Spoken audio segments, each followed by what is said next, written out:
pumpkin pie ice cream, and it tastes just like the name, and it will go perfect with Christmas feast dinner. So let's get started. You're going to get all your ingredients and add it into a mixer. You're going to start with 3/4 cup of pumpkin puree. I have mine frozen because I made mine earlier in another video, but you can use canned as well. Then a 14-ounce can of sweetened condensed milk, a 1/2 teaspoon of pumpkin pie spice, 1 teaspoon of vanilla extract or paste.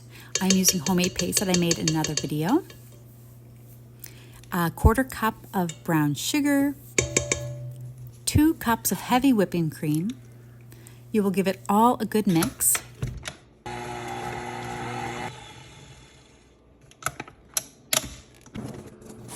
And then I use my ice cream attachment for my Cuisinart. It makes ice cream making very simple, and what's nice is that we get to eat it right away as a soft serve if we like. Before adding the mixture to the ice cream maker, it needs to already be spinning, so turn it on 3, then pour the mixture in. I leave it run for 24 minutes. You can really start to see it thicken up near the end.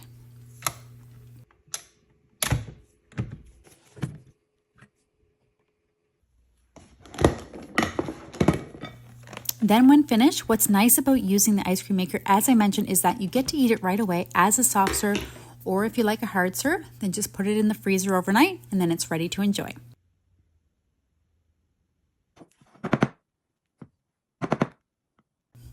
I add most to the freezer, but then sit back and enjoy some, which doesn't happen very often as I usually have the kiddos close by looking for some. But every now and then I get to sit back and enjoy a bite. So there it is, so simple, so yummy, and just wait till you taste it.